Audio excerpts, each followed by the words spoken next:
my talk. Here we go. How he said he living life as a gringo, where you question where you fit in every time you mingle. They say you do this with not enough that. My rapping is really bad. This life as a gringo. Yes, hello and welcome to another episode of Life as a Gringo. I am Dramos, of course. And man, we are still in the midst of Financial Literacy Month, so I thought a perfect guest would be somebody to talk about real estate, mortgages, lending, all that good stuff. I know we did that last year with MG, the mortgage guy, but so much has happened between now and then. The market has changed a lot. Interest rates have skyrocketed. There's a lot of things going on, so I thought it'd be only fitting to kind of have an update on that, particularly when real estate has traditionally, especially as of late, been something that we've been encouraged to invest in, and myself included. To me, this has been my way of getting some sort of skin in the game as far as investing and thinking about my future. And I love real estate. I'm very interested in it. But with all the changes that have happened, I've kind of, paused a lot of the plans that I had for investing. So I thought it'd be a great way to so I thought we should update, the information that's out there for anybody like myself who's still interested, but kind of worrying, or more so wondering, what is the sort of best way to get involved in 2023, particularly when, again, interest rates are high, home prices haven't gone down, inflation's crazy, we're in the midst of a unofficial recession, a lot going on, right? So I wanted to bring on an expert to talk about that, put y'all onto some game. We have Danny Valencia, aka the Bearded Banker, hopping on the show. I really enjoyed this conversation with Danny. We even got into something that I found to be really interesting as far as branding goes and thinking outside of the box, because Danny is a banker. He is a lender, works for a bank. And these are not traditionally, sexy jobs, right? And things that you would expect to see on social media or people building a personal brand around. But with some out of the box thinking and in the way that today's world works, Danny, aka the Bearded Banker, has created a brand for himself that, not only gives valuable information to people out there who are interested, but also generates leads for him and his business. And I think in all that we've been talking about with filling your heart and, doing what makes you happy, it's really important to think outside of the box as far as how you can make things work for you. And social media, isn't just for Instagram models or for fitness bros or whatever it is. Like, everybody has their niche. You just have to figure it out and kind of think outside of the box. So we'll get into that. I was really into that conversation. It's just the idea of disruption as a whole. So I love that. And yeah, we're going to just do one long Mi Gente segment today, because this is a lot of valuable information. I didn't want to cut anything out of it. So for time constraints, that's what we're doing. So without further ado, let's get into this conversation that I had with Danny Valencia, aka the Bearded Banker. Mi gente.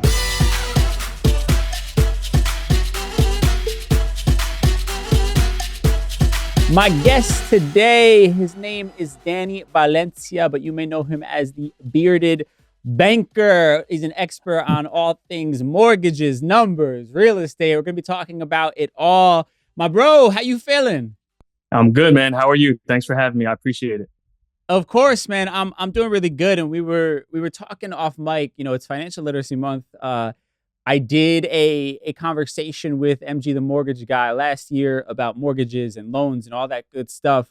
But so much has changed over the span of this last year. The market has gotten crazier in a variety of different ways than it was even during that time period. So it seemed like we really needed to have an update for people who are interested in investing in real estate or potentially moving some of their homes right now or whatever it might be. So I'm really, really excited to have you on. I'm hoping you can maybe shed some light and put some people on to what is their best option in the current state of our country.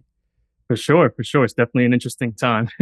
Yeah, to say the least. Well, first and foremost, let's just kind of like set a baseline for anybody who's not familiar with you. I mean, what is your official job title? What exactly do you do? Just to kind of lay the groundwork for anybody. Absolutely. So I am a producing sales manager, senior loan officer with Brighton Bank. I've been in the industry for 10 years. So basically I help people qualify, get pre-approved, and close on home purchases or home refinances, anything that has to do with real estate financing. Beautiful, beautiful. So, I mean, let's talk with the obvious right now when it comes to people interested in buying homes, right? Because I think last year, particularly 2021, was a wild year. It was the Wild West where people were literally just like fighting over homes. Everybody was bidding far higher than the asking price, probably far higher than what the property was actually worth. And now interest rates have skyrocketed, right? The real estate market has cooled for sure. You're seeing a lot of houses sit for longer than they would have just a year ago or 2 years ago. I mean, what has kind of been, let's just use this last year for the sake of example. What do you think has been the kind of biggest change in your industry over the course of, this time, 2021 to right now? I mean, interest rates, man, absolutely. Yeah. Things were so crazy during the pandemic that the government did everything they could to stimulate the economy and help people out. And as you know, they put a lot of money into people's hands, and that was great for the time being. But now, if things, what goes up has to come down, right? So over the last 12 months, they've been super aggressive, and you've seen in media, news, CNBC, real estate markets just raising rates. And what they're raising isn't necessarily the mortgage rate, but everything is correlated, right? So over the last 12 months, we've seen that go from probably 3% this time last year, now to mid sixes. It's touched 7 at the end of last year. So a huge impact on affordability. And then the other side of that equation is when affordability, is impacted like that and the cost of owning goes up, it's going to affect supply and demand. So and in this country, there's been a lack of inventory. There hasn't been a lot of construction really since '08.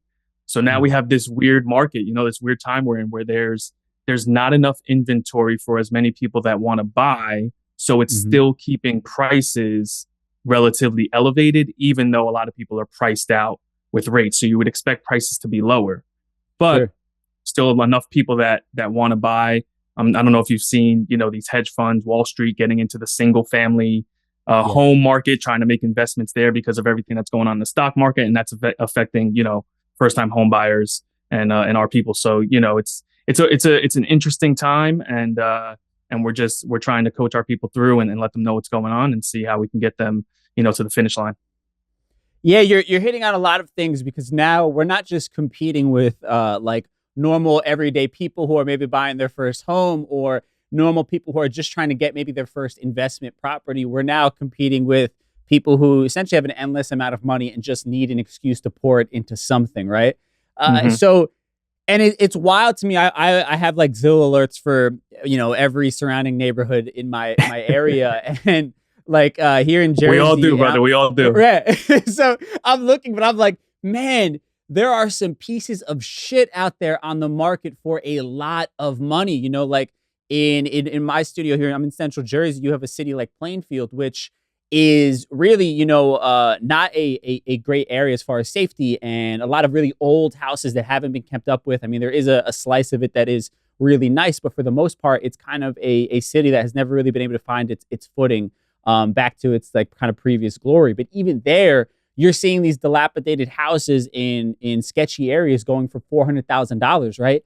And it's crazy to me watching that and then thinking like, you're seeing everybody's paying attention to interest rates. Obviously, the market has cooled, but they're still listing at these high prices. So what is kind of, I guess, the reasoning behind why these prices haven't dropped, even though many of them are sitting here for far longer than I'm sure the seller anticipated? It's a couple different things. So first of all, touching on, what you said about Plainfield or even some of these areas, especially in Jersey, North Jersey, any metro area where there's been a heavy presence of people for a long time, the houses are old, right? They need a lot of updating. They need renovation. It's different when you go to like Texas and Arizona, where they're doing a lot of construction, brand new houses over the last 10 years. In our area, a lot of these houses need updating, and people walking in like, this is $400,000, $500,000, $600,000. Like, it needs all this work, right? So that's one part of what you mentioned I just want to touch on. As far as home sitting, it's a couple different things. One, I think it's sellers being spoiled over the last couple of years and thinking that things are still like, I want a certain dollar if I'm going to Yeah. sell.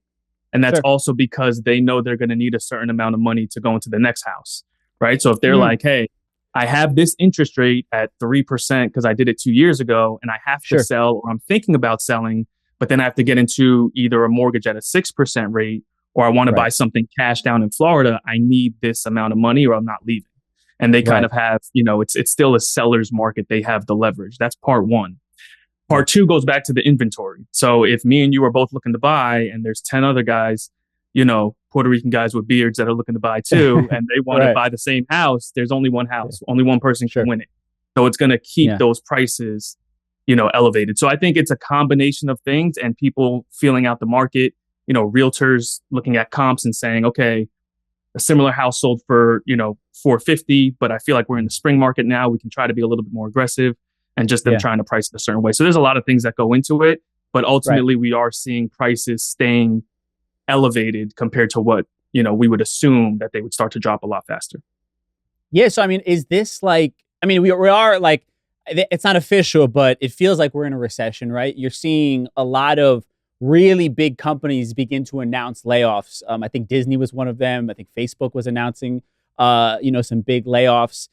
But the market, as far as the prices and cost of goods and homes, like we're talking about, doesn't seem to reflect the hurt that's going on as far as the everyday person, right? Like those prices aren't dropping as people are getting fired, or as salaries aren't being raised, as people aren't getting bonuses, as their 401ks are not getting matched by these companies anymore, as gas prices are going up, right? And do you think, even with that said, where it just seems like the majority of us are priced out of a good area at this point, prices are still just going to kind of stay the same and they're just going to kind of say, figure it out? Or at some point, do you think it has to level itself out? I mean, obviously, this is more of like an economics question, but I just don't see how you can keep kind of going down this path where the cost of living continues to rise and the cost of, making your first purchase of a home rises, but your salary is staying exactly the same. How does that, kind of balance it out eventually? I think the issue, and it is an economics question, but I think the issue is that there was so much hiring done during the pandemic because things, everyone was making so much money that a lot of those layoffs are those jobs that were added. So we're really just going back to like 2019 as far as staffing and employment, and they're just laying off the people that they hired during that time. For the most part, some of it is definitely worse off. I do believe we are in a recession. Technically, we've been in a recession. They may not want to say the words. And the employment numbers may not reflect that because we do have a strong job market.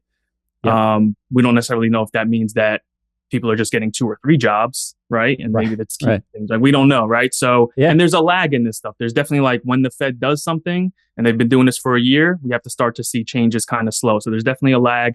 I do think there's going to be a little bit more pain in the housing market where we'll see some, people lose their jobs, they can't pay their bills. Things are going to, there's going to be foreclosures. There's going to be things like that. Not as bad as '08 because just the overall mortgage market and guidelines and underwriting has been so strong over the last decade that they've put people in good mortgages, and they're going to work with people to try to help them keep their house. So I don't know if we'll see as much. We'll definitely see some. And then from there, we can kind of pivot and see what's going on. But as far as people getting laid off, the government is on, they're hell bent on raising the unemployment rate. And as messed up as it is, the government wants a certain level of unemployment because they don't want inflation getting crazy. So they feel like we have a great country, we make a lot of money, we do well, but we always want to have some people unemployed, which is kind of crazy when you think about it. Like, they don't want us all working and making a lot of money. They want people unemployed because it keeps inflation. It keeps when there's too much money, we saw what happened.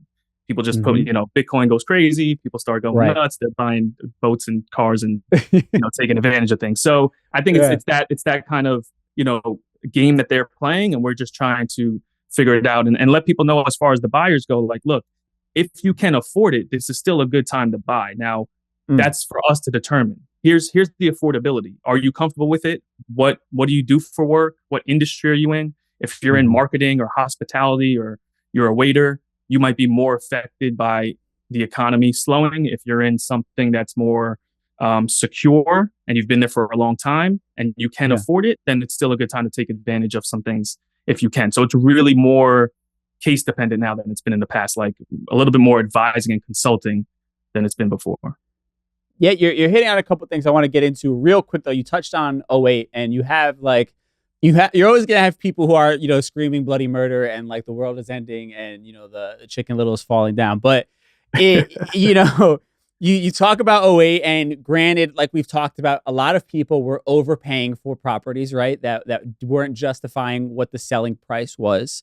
So you have a lot of people saying, now, as the economy becomes bad, those people are going to get laid off and we're going to have an abundance of homes being foreclosed upon. So your prediction is it's not going to be this catastrophic event like we saw in '08. It's not going to be as bad. We shouldn't be as concerned about it. Correct. And I wouldn't go as far as saying my prediction. I don't give myself that much credit. I wasn't in mortgages in '08. I was in accounting. I was corporate. And I kept my job, but I did see layoffs. I did see things go on, and just, I'm into the data, the numbers. What does the data say? And just based on where foreclosures were at that time and what kinds of loans were being done at that time, it's not going to be as bad based on the data, but no one has a crystal ball, right? We don't really know. That's just what we're being told. And the industry pros that have called these things right have let us know that this is kind of where we're at. So that's what I believe. Yeah. Okay, I mean that's good to hear. And all right, so one of the things that you talked about is the type of work that people do, right? And you're kind of now taking on this consulting hat to a degree. But as far as dollars and cents, pen to paper, do you take into consideration what people do for a living when deciding on giving them a loan, especially particularly if you're talking about in today's current market, the way that things are? Yes and no. So there's guidelines that we have to follow depending on the type of work you do. Okay. But we don't from a underwriting guideline perspective look at what you do and say yes or no. From a consulting perspective, or as your friend, I might say, hey, I know you're in this industry. This may be impacted more than other industries. Are you sure? Are you comfortable with this? Or what other safety nets do you have in place? Do you have a degree you're falling back on? Do you have a spouse or fiance or partner who's not on the loan but is also bringing in money that you can rely on? What's your savings like? So we just look at more of a holistic kind of picture than just what the guidelines say. But the guidelines say, if you're self-employed, we look at your most recent 2 years and kind of average that out. If you have a W-2, we look at your work history, and whatever your pay stub says, that's what we use for your income. So we work with those guidelines, and then we try to go a step further, especially when things are a little, unknown or clients are concerned about, what we're experiencing. Yeah, and I think that's a great point to kind of bring up because, when you're just looking at the black and white, making the numbers make sense, right? And you're telling somebody, based upon the information we have and we've gathered from you, this is what you would be approved of. It doesn't necessarily mean that person is always going to be comfortable paying that amount, right? Like sometimes just because you're approved for, say, $400,000, you probably should still be trying to look for something cheaper than that just because you don't want to be living beyond your means. So I'd love for you to break that down a little, because I think a lot of people go in there and they hear the number that they're approved for and they're like, fuck it, now we can go and live this life. And they don't realize that you're just looking at it from an income standpoint and all these different things. You don't know about their $100 a week Starbucks habit and, whatever else might be, right? So can you please bring some clarity to that for people? Absolutely. That's a great point. And I'm going to hit on a couple different things on this topic. So first of all, when you qualify for a mortgage, let's say someone, they have a job, they're not self-employed or anything. They have a job, W-2, they work salary or hourly. We look at your gross income before taxes, and we only look at debts for the most part that are on your credit report. And we compare those numbers and we say, how much of a mortgage can we fit in here and still fall within the guidelines? So we don't look at Starbucks. We don't look at groceries. We don't look at childcare. We don't look at cell phone bills, right? There's a lot of things we don't take into account, and we're looking at gross income, not your take home. So the number is almost always, for someone that's on a salary, the number I give them for their monthly payment, they're usually like, whoa, I didn't want to be at $3,000. I wanted to be at $2,000 or $2,500, right? That's usually the conversation. And that's my job, is to find the sweet spot. So here's what you're qualified for. Here's what your budget is. what does that get us? Because if I tell you what you qualify for based on your budget, there might not be a home in Plainfield for that price, right? But if I tell you what the homes in Plainfield go for and what the monthly payment is on that, you might say, whoa, so we got to find out where that sweet spot is and maybe change where you're looking or think about a cosigner or different things, right? So that's part one. Right. Part two is the market. So if I'm looking at what you qualify for and I'm saying, look, we can go up this high or this is your max, and I know that the market's competitive out there. Let's say you're qualified for 400,000. I'm going to say, look, you really need to look at homes like 350 so you can make a 370, 380, 390 offer if you need that wiggle room. The problem is people get approved. And I think this is also a cultural thing, which we could touch on a little bit, but we get approved for 400 and we start looking at homes for 400, 410, 420. Right. And we're like, what's the max? What can I get? And that's not always the best way to go about it. Yeah. Yeah, no, that is a great point. I think we're always, especially I think culturally, right? A lot of us come from backgrounds of parents or grandparents who struggled, to even get to this point. And we've lived in the struggle so long, we just want to be able to enjoy life a little bit, right? And it's easy to tell yourself, I bust my ass, I break my back, I deserve to have nice things. And while that is true, it doesn't mean you necessarily are in a position to give yourself that right now. You know what I mean? I think there has to be a learned patience. And also, I think, like you said, a great kind of methodology of just because you can get it at that price doesn't mean that that's where you should be looking at the end of the day. Right. And we go through a lot of that. Sometimes it takes a couple of weekends out there looking at houses for them to understand what we're saying. Sure. Because they'll be like, no, I see it for 400. I'm going to offer 350. Like, I'm going to start somewhere. And if we know the market, especially, our realtor partners, and they're like, there's no way they're going to accept it. Sometimes you got to let people do that, fall down and then say, hey, Danny, you were right. It's just kind of tough out there. Or depending on the market where they're looking, it could be a different thing.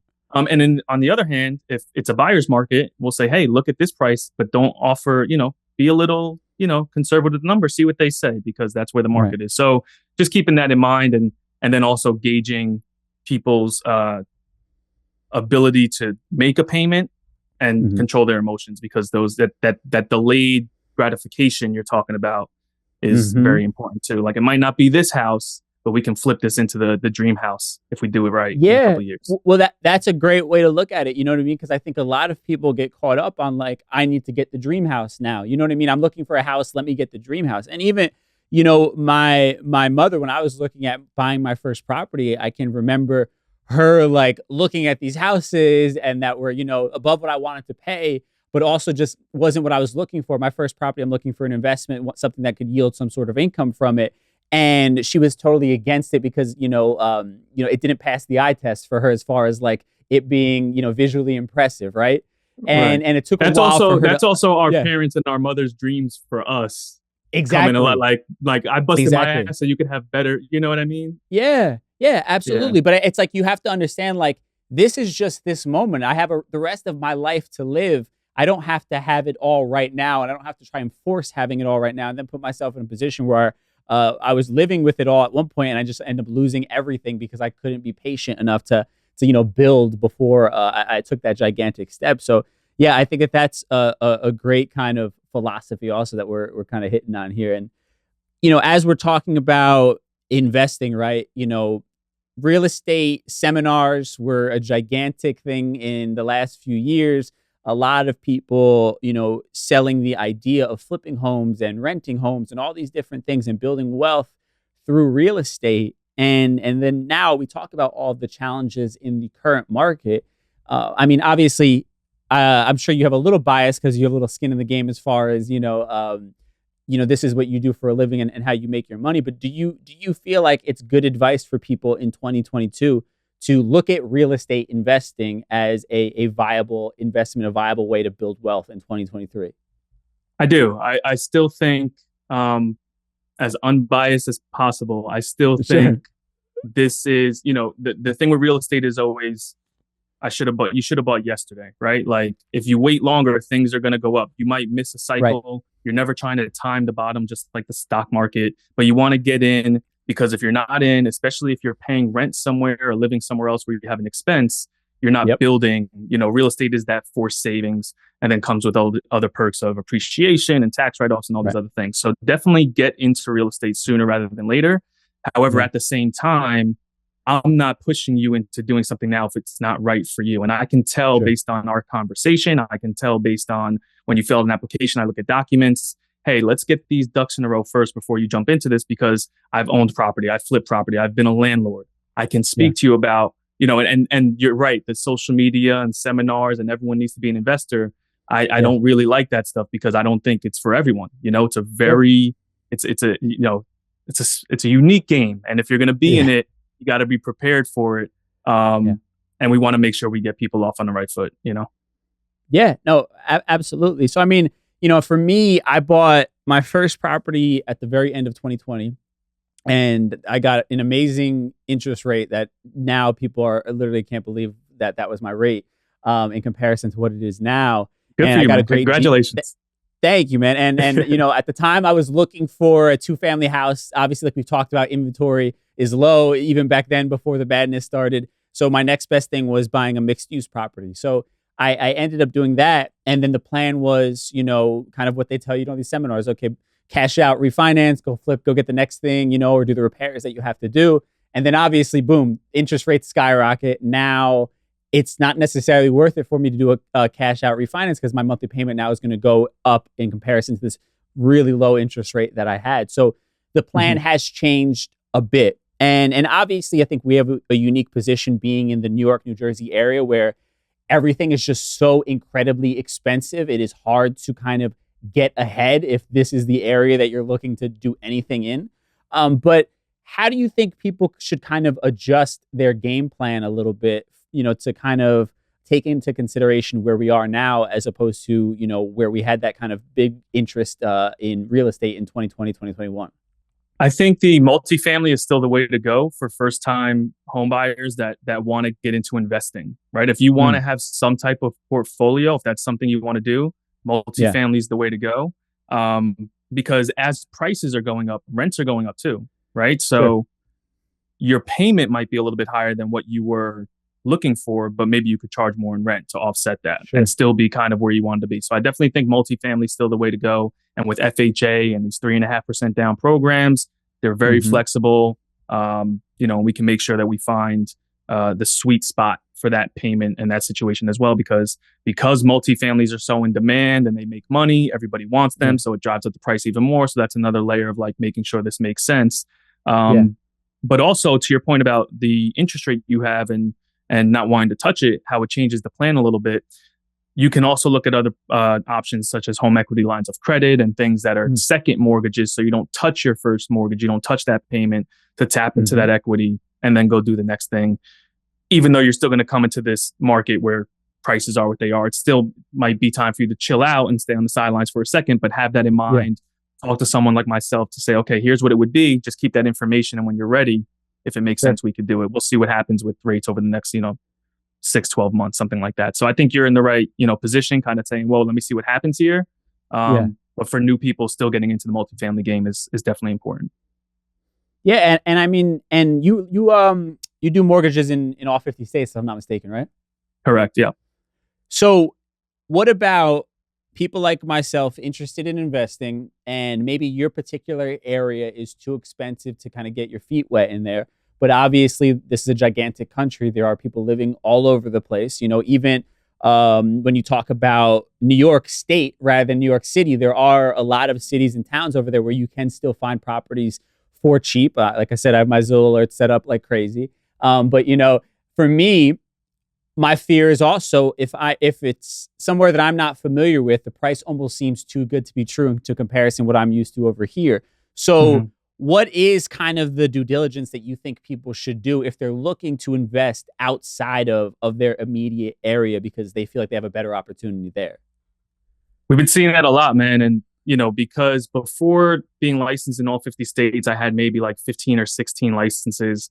Over the last year, I've, got the full national ability, but we've seen a lot more people look in other places. So for example, I have a friend of mine who just picked up a 2-family home in Cleveland, right? And it was maybe $125,000. You know, he put 25% down, and it still rents for, you know, each unit maybe like $1,000 a month. So the cash flow is relative. It's a little less to get into the game. It's a little less competitive as our market, but he's still making a couple $100 a month, which is good for him. And he's actually looking to do another one. I have another, actually a loan officer on my team who invests, and he looks in the Ohio area, in the North Carolina area. You know, he just has these pockets. So what I'll say is, one, it definitely helps if you own your own property already, because you have a feel for real estate. You have a feel for what to look out for. You know what you're getting yourself into, especially if it's something that's not on your block that you can drive to.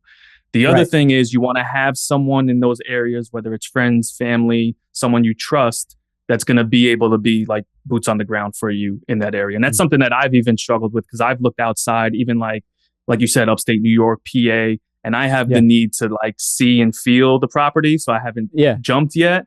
But now that I'm seeing people do it, and I'm making these, you know, connections and relationships in these other areas, I'm talking to them like, hey, it's a little bit cheaper out of pocket. Why don't we take a look at some of these places and see what we can do? Yeah. Yeah. So, I mean, it's really, you got to do your research. And I think it goes back to even we were talking about that patience part, right? You know, this is a big deal. You know what I mean? I think we make it seem easier than it is. And listen, I think it's also not as hard as we've been brought up to think that it is. But exactly. You hit it right on the head. Yep. Yeah, there's this middle ground though, where it's like you still got to take it seriously and not just think you're fucking throwing money at this and like you know whatever. It doesn't matter if it fails or like these are, you know, this could be really detrimental to your livelihood if, you know, you don't do your proper research and you get screwed on one of these deals that you've put your life savings of a couple $100,000 in, or even if it's the 25% down, you know, that could still be a lot of money for certain people. You know, absolutely. It is that patience that you have to have. And I think, you know, one other thing I kind of want to, you know, kind of touch on is for people who do live in these markets, like you're talking about, like a Cleveland, where you're not going to be getting, you know, $2,000 a month for an apartment as far as the rent goes. You know, you're not going to be hitting a home run like that. I think a lot of people might be like, oh, well, what's a couple extra $200 or $300 a month? Is it really worth the headache at that point? So I would love to hear you kind of speak to that scenario, and maybe somebody who's not seeing what the long-term vision could be, that it's $200 now, but eventually it might be something else, you know, down the road. Great point. And it's all relative, right? So if you buy a 2-family here in Jersey and it's $400,000 or $500,000, you might, and the rents are higher, you might still only cash flow $100 on each unit. Right. You could do the same thing in another market, but get in for much cheaper. And that'll make things a little bit easier for you to handle. Or you can do a couple of different properties instead of one and diversify yourself. So if one tenant, you know, you messed up with one tenant, you have the other ones kind of helping you out. Because if you buy one $600,000 single family home that you want to rent out and that tenant loses their job, you're screwed. But if you have 3 houses, and I don't want to make it sound so simple, because this is what, you know, social media has done. Like, oh yeah, I'll just get 3 instead of 1. It's not that easy. But it is, it's a mindset that you have to think about. So in regards to my friend, I think we did the numbers, and he might be making $100, $200 from each unit, but he got in for so much less out of pocket to make the same he would make. And he's from Jersey City. So you already know if he wanted to buy over there, prices would be nuts. He actually lives out in LA now. Right. Yeah. So he left. He works in Cali. He's in LA, but he wanted to invest. So he was looking in Jersey City, started doing his research. Smart guy. We went to college together. And he was like, you know what? I have a friend over here. Let me check out these properties. So it just made more sense. It was a little less out of pocket, a little less. And also for a first-time investor, just a little bit easier to wrap his mind around. And the thing with $100 or $200 a month is if you do the right thing with it, it can grow over 20, 30 years to, you know, hundreds of thousands of dollars on top of what we spoke about a little bit earlier with tax breaks, you know, appreciation, the forced savings you're getting from that. And if you do your homework and you have the right people with tenant screening and people that are repairing and taking care of the property, you can set yourself up for success. Yeah, and I think what you're talking about when you're talking about like the value of the property, also you have to keep in mind that that's only going to rise over time. You know, especially like a place that might not be, you know, popping right now. You're going to have a lot of people. There is a mass exodus kind of happening from, you know, the areas that we're talking about, the New Jersey, the New York. You know, I have a a partnership with U-Haul, and I see people moving from here and going, to random cities across the country, right? That are obviously cheaper to live in. So, that possibly could then, bring in enough people that your entire area, if you invested in a Cleveland, now that area of Cleveland gets built up because so many people who are professionals keeping up with their home and investing money in the area and different things like that now grow it, and your property value skyrockets. So maybe you were only getting $100 a month here, but now you might be able to flip it, and in a few years you're getting a couple $100,000 profit off of what you first invested into the property. Right. And it's not even just the appreciation, because that's a great part of real estate and it is going to go up over time, but you're also decreasing your debt from your tenants paying down your loan, and you're just making that spread. So it gives you so many other opportunities, like even your property. If you have someone in the commercial space or another unit paying it down, and then in 3-4 years, now you can tap into that with a line of credit, like I mentioned, or do something with it to go make the next move, even if the property stays the same. Like it doesn't necessarily have to go up. It will over time. Right. But even if it doesn't, now you have this asset that eventually, you own free and clear, that you can do so much with. Yeah. Yeah, absolutely. So, I mean, I think, I want to break down a little bit of exactly what you look for, when you're talking about approving somebody, how much you're going to give them, this, that, and the third. And I think we are having a gig economy. A lot of people, especially, post-pandemic, are figuring out ways to work from home. Maybe they're not technically a full-time employee, but they have a lot of different freelance gigs that add up to making a salary for themselves now. So let's kind of start there, because I think self-employment is always tough, right? And when you're filling out any application for any sort of loan, as proud as you are to be self-employed, it seems like the people that are looking to give you the loan have a lot of questions about if you're actually successfully self-employed, right?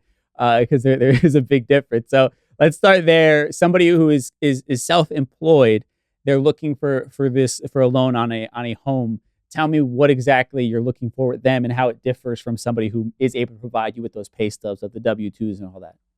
For sure. So some of these things vary depending on program, but we're just going to do kind of like blanket, high level stuff here. So someone that's W-2 salaried, if I've had a job for the last 2 years, I could have had 4 different jobs in the last 2 years, all salaried, whatever. Today I get an offer letter for my dream job, making $100,000 a year on salary.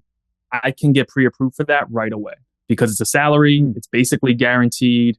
I need one pay stub showing, that salary paid biweekly, weekly, monthly, however you get paid, and we can pre-approve you, right? Because it's again, it's a salary, it's guaranteed. When you're self-employed, we have to look at what you've brought in and what you've kept over a period of time, because we want to see stability. Like you mentioned, we want to say, are you really making the money? Are you really showing the money? What's going on? So for self-employed people, the biggest thing is when we qualify any individual, we're qualifying you on the income that you pay taxes on.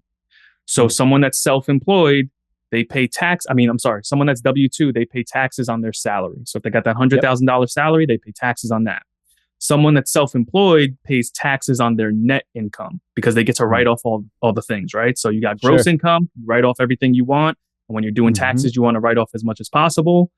We look at the net income and then average it. And that's where people get, bit, because you want to show less on your taxes because it saves you on your tax bill. But then you come to me and I'm like, well, you only make $20,000 a year. And you're like, no, I make more.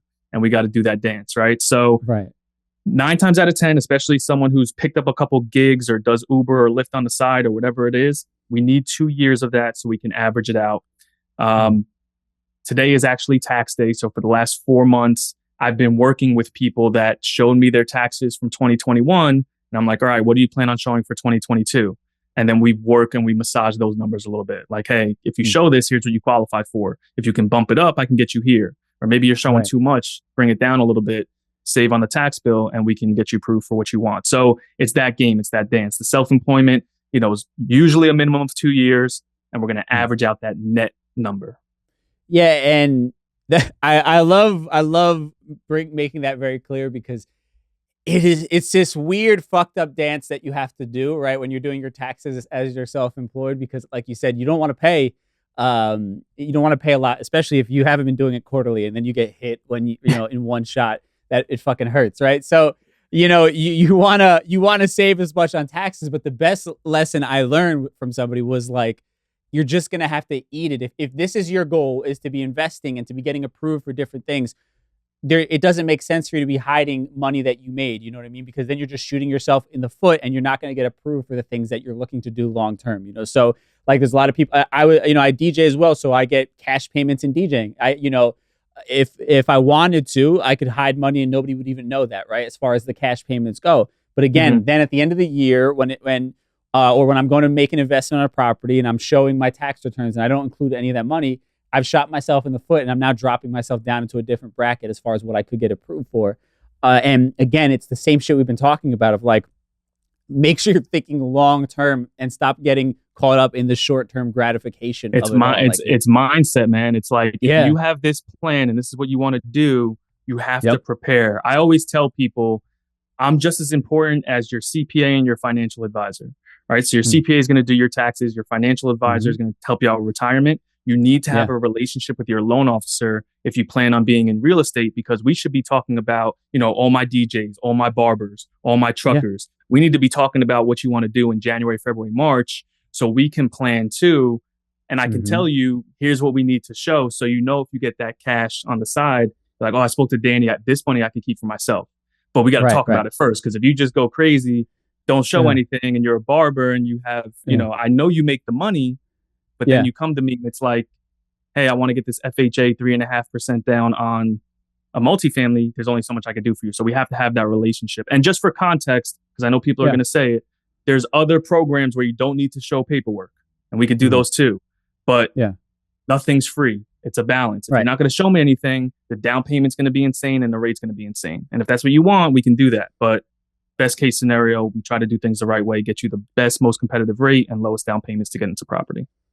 Yeah, and I like that you brought that up. I mean, I know there's a shit ton of programs. Each state varies. They all have different programs, so we don't have to get into the weeds of that. But making people aware of the fact that there are different options available to you as far as finding ways to get approved or finding ways to not have to put down so much money on the down payment and things like that. I mean, what are the questions you think as regards to that people should be at least have a working knowledge of, so they can at least ask their lender, so they know I have other options instead of just this one basic thing that one size fits all that you're trying to sell me on, essentially. Yeah, I mean, I think if you approach your lender with just the mindset of, I want to know everything that's available to me, and you kind of put that out there, then now you're putting it on them to kind of give you all the options. Because when I get an application, the first thing I'm looking for, if it's someone that's like a first-time home buyer, I'm looking for a conventional, in the box. Do they fit in the box? Because that's going to get them the best terms. Then I start to work out from there and look at FHA and grant programs and down payment assistance, right? Unless I know upfront that that's what they're looking for. But I think if they have an idea and they do their own research, and obviously listen, to your podcast, watch my videos, just do their research and get a feel for what's out there, they can bring those questions. And I feel like over my 10 years, I've noticed a lot more now that people are more educated, right? They come with like, hey, I heard about this. So they'll send me things like, is this real? Like my boys, my good friends, nonstop. Is this real? What is this? What is this? Right? Just like trying to get context around things. And I'll say, yeah, it is, but there's this, and vice versa. So I think just having the knowledge that there's more than one option, right? There's a lot of different options. And going in with that mindset and then seeing what works for you, because not all of them are going to work for you. Yeah, and to your point, I love the idea of like, even though you're talking to professionals, you're dealing with professionals, you yourself should still have some sort of research done, right? Because not everybody that you go to at a normal bank is going to be like you, who's really trying to figure out a way to make things work. Some people might just be very, by the book or just straightforward type of thing and not give you the best 100%. information. 100%. And people need to know that they're dealing with sales, like lenders are salesmen, like they're salespeople. So you need to know that for the most part. Like there's some lenders that might get like a flat fee and they work for a bank, but if they do, they only have so much they can do. You got to fit in that box. They don't do all the outside stuff, and they might not tell you they don't do it. They might just say you don't fit into it, where you do, but then they don't get paid. So you have to know you're dealing with salespeople, but also do your research, know what's out there, go to someone that's trusted, get a referral if you can. and then take that information and say, okay, I know that there's some, sales to this, but just let me know what's available to me. Because for me, if I can do it all, I want to give you all the options so that I definitely get the deal. I don't want to keep something away from you and then not close it. Like, I want to give you everything and say, here's what I think, but ultimately you make the choice. I'm just going to give you all the info. Sure. No, and I love that you brought up that point, because you don't think of the mortgage lender as a salesperson. You think of it all very black and white, straightforward. This is just a person that works at the bank. They do loans, blah, blah, blah. Mm-hmm. And you don't realize that there's commission or there's other incentives involved for certain things. So I think that's huge and really valuable. And the last thing I do want to talk about, though, is on a personal note, as far as branding goes, right? Yeah. Because you are a lender, right? And not somebody that traditionally I would think of as a content creator or even working for a bank. The idea to me, I think in old school thinking, would be you work for that bank, the deals come in through that bank, and you just kind of, you clock in, clock out, and that's it. But now we exist in a world where you have so many opportunities to create leads on your own, and you don't have to rely on the, mom and dad, sort of the machine behind you. You can figure out your own way and give yourself more business than they're even able to provide you on a regular basis. And I want to talk about that out of the box thinking, right? Because I think a lot of people will get caught up in the fact of, well, I'm just an accountant, or I'm just this, you know what I mean? Why would anybody want to hear me on social media? Or what's the point of me investing my time into that? And we live in a world where people want to, feel connected to people. And at the same time, you have the opportunity again to create those leads for yourself. So, let's talk about that out of the box thinking, for someone in a position like yourself, who traditionally, it was probably just the real estate agents who were really doing that personal branding through signs and marketing and things like that. Yeah, I think a lot of people have these like limiting beliefs that like people don't want to hear. We have to talk about, right? You could be an accountant, and my background is accounting. I went to school for accounting. I did corporate accounting for 5 years before I got into the mortgage industry. So I get it. And I think the thing that we forget, even if you're an accountant, is that there's other accountants that are going to relate to you. Like, you might not be selling something to somebody, but the people that know what you're going through it's going to resonate with them. And that's a whole nother audience. And you don't know where that can go, where you can open up doors to other relationships or other, revenue streams. Who knows? Even you as a DJ, right? DJs be like, oh, there's no party, I can't DJ. That's not true. What happened in quarantine? You can go on live and you could have other DJs ask about equipment or ask about whatever, right? So that's one. I think you need to realize that there's even niches of people where it might not be that big, but you can go real deep with a certain weird, offset of people and grow a following. So that's one. Two, I think thinking outside of the box is so important, because what we do isn't sexy, right? We're not at the houses and get to show $1 million properties. I'm not a DJ that's out at night and showing clubs and cars and women and things that people want to see. Sure. I'm selling money, and it's hard to paint a picture of that. So I take more of a simplifying educational kind of role. Like, hey, let me break this down for you, for the people I know where I come from that need to be talked to like this, because that's how I had to learn. So I think thinking outside the box and then taking whatever it is that people know you for, whether it's something physical, it's a beard, or it's something that you do, or it's something that you wear, and kind of bringing that into what you do. Because I think the beauty of branding is combining those two things. It's like what I do and who I am, combining it, because there might be a lot of people that do what you do, and there might be a lot of people that are who you are, and as far as what language you speak or what clothes you like to wear. But there's very few when you combine them that are that. So when you can kind of become that, you've branded yourself, and then you take it and kind of run with it from there. And it's crazy what happens from there. I've been doing this since 2015, 2016. Even meeting you on this podcast is truly like an honor, because I used to watch you on Power and be like, oh, he has the beard, he's from Jersey. Like, I'm definitely going to send you some merch too. But you just never know where this stuff, where it could go. Where I have people reaching out to me that I didn't even know, existed. And they're like, hey, love your content, been following you for 4 years. I'm like, no idea, Yeah, I think people like get so caught up in what's been done already that then they allow that to dictate what they do or don't do, right? Like you said, accounting and numbers are not sexy, right? It's not fascinating to the average person. You know what I mean? Like, I had to take an accounting class when I was in college, and it's, I still have nighttime terrors from it. You know what I mean? So like, I squeaked by on that one, but I think what people have to realize is, like, you make it cool. You know what I mean? How you deliver it is what makes it cool, is what, you give it the cosign that now all of a sudden, people who thought, would never have been interested in hearing about dollars and cents or numbers, now they're actually listening to your content because you found a way to speak their language, right? When you're putting out content, your word, your camera is crystal clear. The lighting looks great, right? You know what I mean? Like, you're speaking like a normal human being, and you're not like some stuffy person, throwing a bunch of numbers at you, right? And you make dollars and cents interesting and make mortgage rates interesting because of how you present it. And I think so many people just need to realize that, like, you put your own personal stamp on it, and it immediately becomes something more than the norm and what people are used to. You just have to take the time to kind of figure out what that personal stamp is for you, and that opens the door for so many different opportunities and non-traditional ways of getting yourself out there. 100%. And it's hard too. I don't want to, like, it's definitely hard because the people that are in power, or the people that we see that are successful, especially in my industry and banking, don't look like this, don't talk like this, right? And and the whole idea of Bearded Banker was, I'm gonna break the mold. Like, bankers don't have beards. Like, and I used to go to these events, and they'd be like, "Oh, the guy with the beard." It was such a thing that they were like, "Where's the broker, the banker with the beard?" And it just kind of stuck because I felt like I wanted to be different and break the mold and be comfortable in my own skin doing what I do, not knowing that I was branding or creating this thing. Had no idea, right?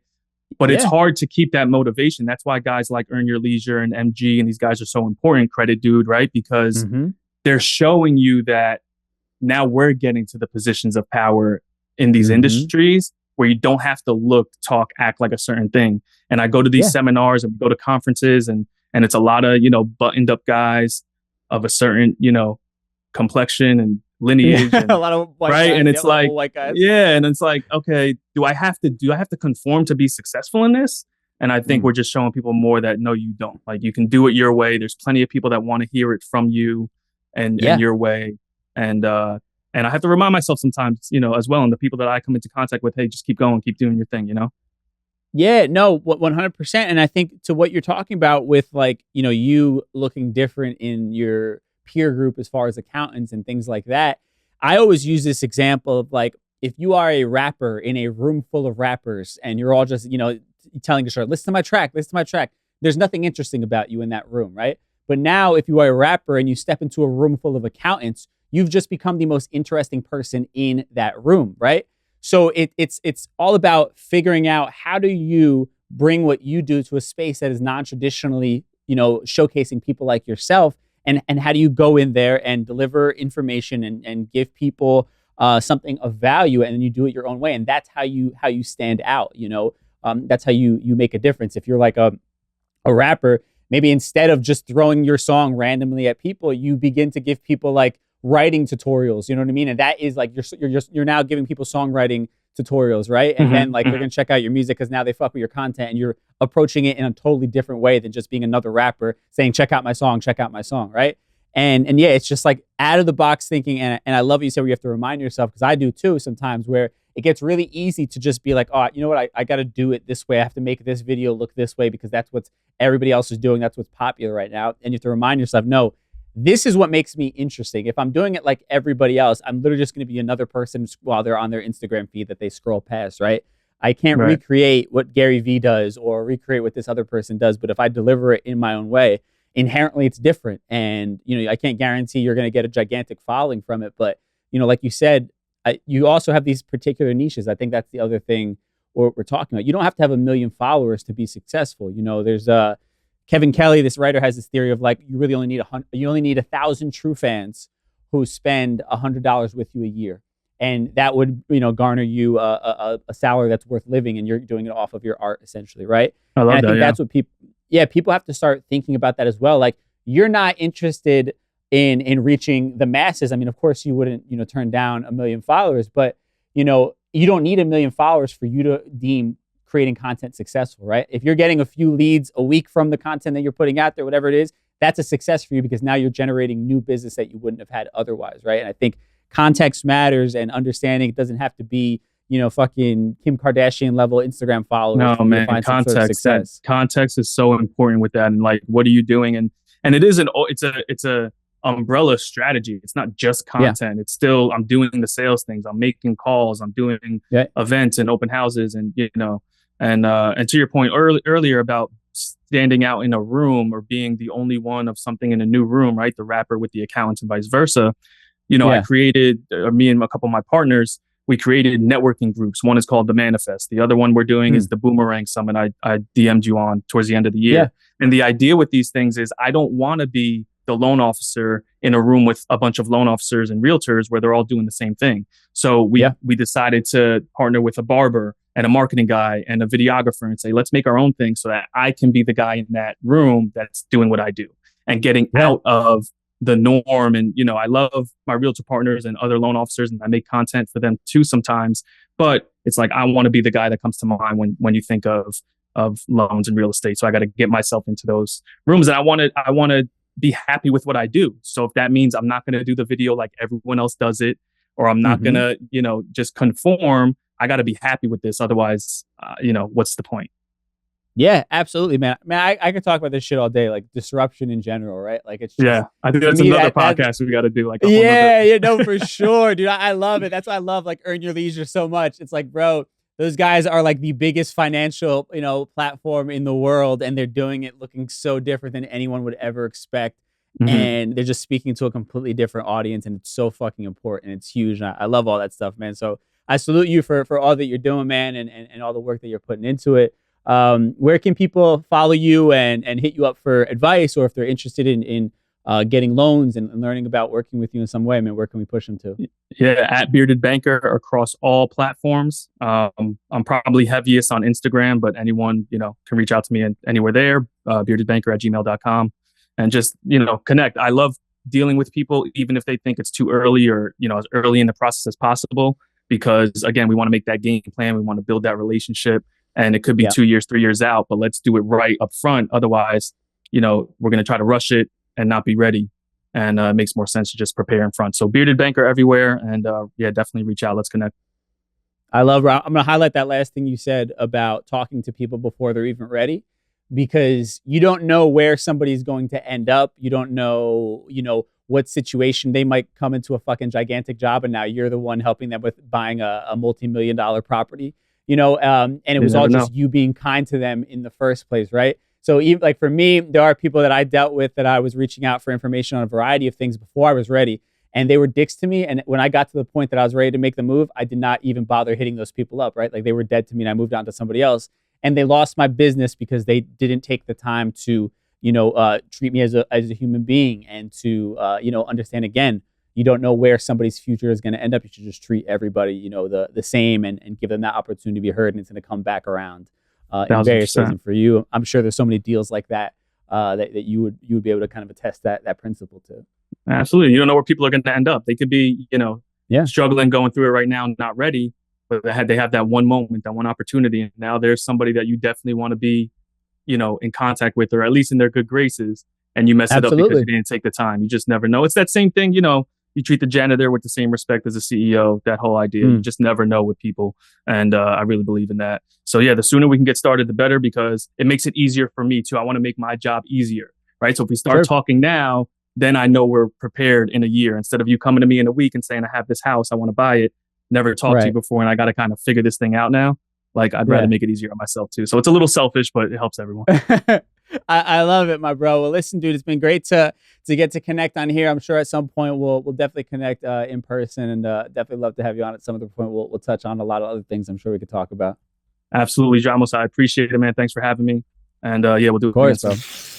Man, big shout to my guest this week, Danny Valencia, the Bearded Banker. I found that conversation to be super invaluable and just sort of, man, gauging where everything is right now as far as the real estate market goes. This has been one of my biggest interests as far as investing and thinking ahead. And it's just good to keep talking to people because things change so fucking quickly. So to get somebody who does this for a living to kind of give you the ins and outs of what's going on right now currently and where are the opportunities or what you should be looking out for, I thought was really just incredible. And also, again, that conversation on branding, I want to just challenge you to think outside of the box and where you can be different and where you can be, drawing all the eyes on you, where you can kind of be generating those sort of leads. It's like Danny talking about, existing in a world of accounting where everybody was super buttoned up, or banking, and no facial hair type of thing. And now he's standing out by just simply having a beard. And that's actually something that happened with me when I first got into radio. And I would go to events or conferences or just meet people in general. And they would always be like, yeah, who is that dude with the beard? Or who is that dude? I was always like super dressed up, like I was going to a club, I like clothing, not to pat myself on the back. But yeah, I had the fits going. And radio traditionally was a world where people didn't worry about what they look like because you just heard them, right? But this set me apart when I began to kind of make my way into that industry. And a lot of people, even before they knew who I was, were interested just based upon my appearance and the vibe that I kind of gave off that was just different than what they were used to in the world of radio and I think DJing as a whole. So, it's finding ways to make yourself stand out and understanding the niche that you're trying to get into and then figuring out where is the opportunity to be unique in that area. So, yeah, I love talking about branding. I would love to actually have like a branding expert on the show further down the line because I just think all this kind of stuff is really interesting to me. But yeah, anyway, with that said, let's kind of tie everything we talked about today in a neat little bow in a segment we call Conclusion Stew. Time for Conclusion Stew. All right, so I think first and foremost, I don't know what one thing that's on the top of my head is this whole conversation we had, just talking about disrupting an industry and showing up as our authentic selves, and that being the thing that gets you noticed, right? We referenced the podcast Earn Your Leisure, and those guys are just like rewriting the rules of financial literacy, and they're doing it from a perspective that is unapologetically them. It's hip hop culture mixed with finance, and they're building like the biggest financial platform in the world through it, and it's revolutionizing what people think of when they think of the finance world. And what Danny was talking about, where he has to remind himself sometimes that like, him not fitting in is actually a good thing, and he has to remind himself not to conform to the norms of his particular industry. And again, it's something I struggle with, and I remind myself of whenever I'm creating content or doing whatever, having any particular discussions or even talking about politics and things like that. I'm not some buttoned up guy in a suit with a law degree or something like that discussing politics. I'm just me, somebody who's interested in it, and I use my voice in the way that I see fit. And some people will use that as a knock against me, as not being a credible source, and others will actually see it as, oh, now this is somebody who speaks my language, or this is somebody that comes from a similar background to me. Therefore, I can kind of be more open or more interested in hearing the way that they present their thoughts or ideas around something like politics, which has traditionally been incredibly dry and boring, right? And it's just a way to think about things, and it's not going to always be easy. You're going to get a lot of pushback whenever you're doing something outside of the norm, but those are the people who make the biggest impacts, right? Those who decide to see what the status quo is and then challenge it, right? And figure out a way to make it their own. Those are the people that we talk about, years later, the Steve Jobs of the world, as far as being like heroes and mentors that we look up to, because they decided to do it their own way. And as a result, kind of change an industry forever, And I think that there's something beautiful in there in speaking about the idea of like showing up as you authentically, and that actually being a superpower rather than being a hindrance, which we're oftentimes taught. The way that we speak or the way that we dress or where we come from is a hindrance because of the traditional norms. And again, that's just not the case. It's not real life. You have to double down on who you are authentically. And then also this conversation about real estate that we had with Danny. And, I think a lot of times traditionally, I know I always felt like growing up, real estate was impossible to get into. I was never going to be able to be an investor, all these different things. And in that regard, it's not as hard as people made it out to be. But also, it's a double-edged sword because it is difficult to find the right property, to go through all the proper paperwork, make sure all your ducks are in a row, right? Like, make sure your credit is A1, make sure you have money in the bank, make sure that your taxes are properly put together each year, and you have all these records showing, the amount of money that you need and things like that. It's big picture thinking, right? And it's a lot to kind of be able to balance and juggle, and then to find the right property and to make it work for you numbers wise and all these different things. It's not to be taken lightly, and it's a lot of hard work. And I can tell you that for me, I got into the game really inspired by DJ Envy. And, I bought my first investment property and I had a tenant and all these different things. And I'm forever grateful for it. It was incredible. But it also was a difficult experience. I had to end up being the asshole. When a tenant is paying their rent late, I had to come down on them. I had to charge them for, making alterations to the property without my permission, and those are things I feel bad about. I know, money is tight, and anybody who runs a business, you especially a new business, and if you're younger, which my tenant was, there's a lot to kind of worry about, and you don't want to be losing money unnecessarily. But again, I'm running a business at the end of the day, and I don't want to be coming out of pocket for things that somebody else did. So I have to kind of be, strong in that and not allow myself to get pushed around by someone else. But yeah, it's I say all that to say that there's a lot involved. And shit, I got hit with a hurricane that flooded my entire, investment. And I had to, on a dime, get over here, boots on the ground, and figure out how to get this place, back in functioning order so that I can get my tenant back in here making money to make sure he kept paying the rent. So it's a lot of shit to worry about, a lot of things to handle. You have to worry about the town, all these different things. So, keep that in mind if real estate investing is something you're interested in. It is a business.